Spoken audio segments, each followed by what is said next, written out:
ओम शांति। आज 13 जुलाई की मुरली में बाबा ने, जैसे शिकायत होती है ना हम बच्चों की कि बाबा योग नहीं लगता है ना, बाबा याद नहीं ठहरती, कहते हैं ना कि इतना कोशिश करते हैं फिर भी योग नहीं लगता है ना। आज बाबा ने 3 बातें कही हैं, शांत चित्त, मिठास और रॉयल्टी।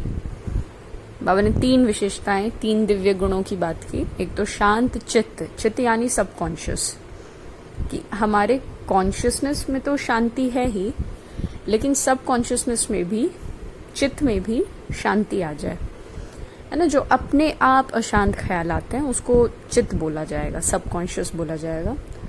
तो शांत चित्त। दूसरी बात बाबा ने क्या बोली, मिठास।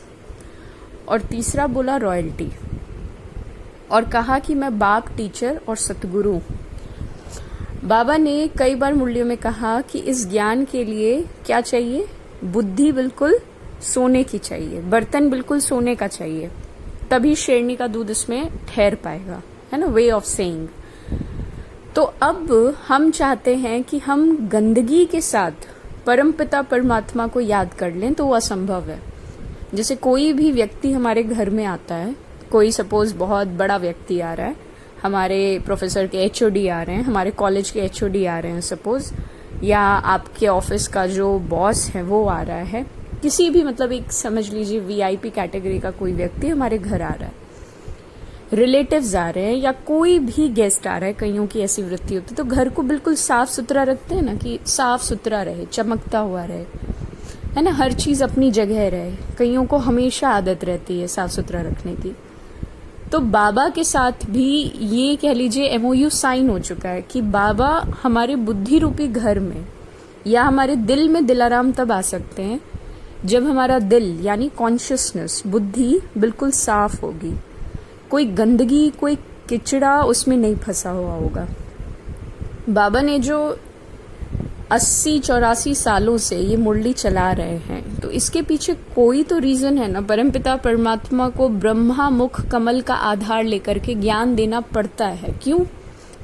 क्योंकि पहले आत्मा में जो कह लीजिए जंक चढ़ गया है, बाबा को वो साफ करना पड़ेगा। ज्ञान को वर्षा कहते हैं ना, तो पहले वो कीचड़ साफ होगा, जो धूल मिट्टी लग गई, गंदगी लग गई है, पहले बाबा उसको साफ करते हैं।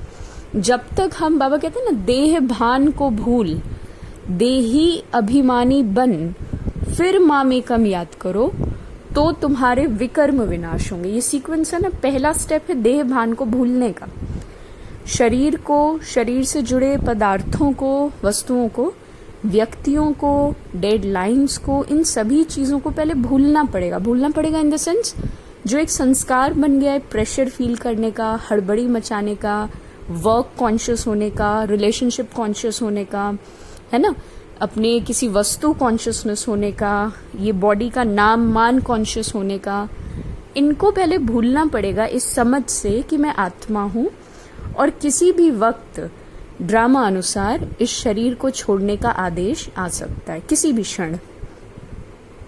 तो अब ऐसी परिस्थिति में, ऐसी स्थिति में जिस वक्त 1 सेकंड में सारी चीजें छोड़नी पड़ेंगी, तो उस समय आत्मा के पास ये ऑप्शन नहीं है कि वो ये भी साथ ले जाए, वो भी साथ ले जाए, ये भी काम निपटा ले। ये ऑप्शन नहीं मिलेगा, सेकंड का पेपर रहेगा वो। लेकिन उस सेकंड के पेपर से पहले तक जो जर्नी रही है, जो जीवन का ये सफर रहा है, वो कैसा बीतेगा, उस पर आगे आने वाली जर्नी डिसाइड करने वाली है। अब हम भाई ये विनाशी शरीर तो है नहीं कि केवल कुछ 60-65 साल, 70 साल हमें बिताने हैं, उसके बाद हमारा वजूद खत्म हो जाएगा।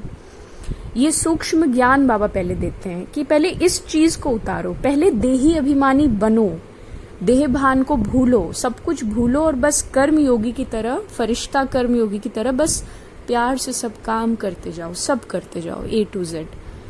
और जब समय मिले, बाबा ने कहा ना, जब टाइम मिले, आज की मुरली में कहा, तब मुझे याद करो।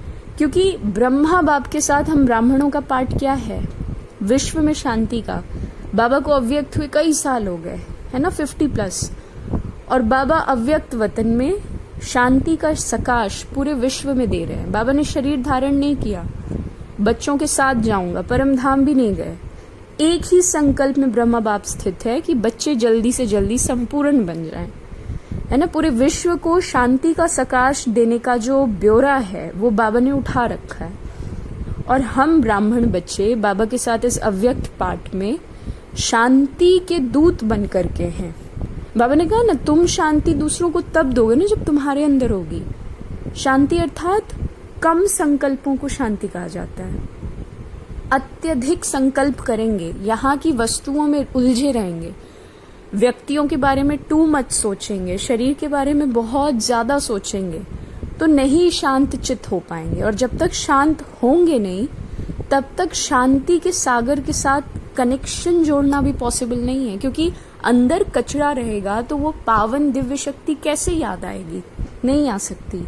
यही चीजें याद आती रहेंगी। बैठेंगे बाबा को याद करने और डेडलाइन याद आएगा, शरीर से जुड़ी वस्तु याद आएगी, या किसी के साथ कोई लगाव झुकाव प्रभाव टकराव वाली चीज थी तो वो याद आएगी। और बाबा को याद करना जरूरी क्यों है? पहले शांत हो जाते हैं, फिर बाबा को शांति से याद करते हैं, प्यार से, जिससे कि हमारे विकर्म विनाश हो जाएंगे। है ना, देह भान को भूल देही अभिमानी बन, मामेकम याद करो तो विकर्म विनाश होंगे। ये सीक्वेंस है। पहले ब्राह्मण बनना है, ब्राह्मण बनने के बाद फरिश्ता बनेंगे, फरिश्ता के बाद कर्मातीत स्थिति आएगी, और फिर हम अपने घर जाके वाया शांति धाम देवता बनेंगे सतयुग में। है ना, तो ये प्रॉपर पढ़ाई चल रही है। आज की मुरली में बाबा ने कई बातें, ऐसी सूक्ष्म बातें स्पष्ट करके बोली हुई है कि शांति, शांत चित्त, बहुत मिठास की आवश्यकता है। शांति रहेगी तभी मिठास आ सकती है, और शांति मिठास होगी तो हर काम बिल्कुल रॉयल्टी से होगा, फरिश्ता स्वरूप में होगा। है ना, और तभी जो ये विश्व कल्याणकारी शांति दूत, है ना, जगदम्बा, ये सारे जितने पार्ट्स हैं तभी प्ले हो पाएगा। ओम शांति।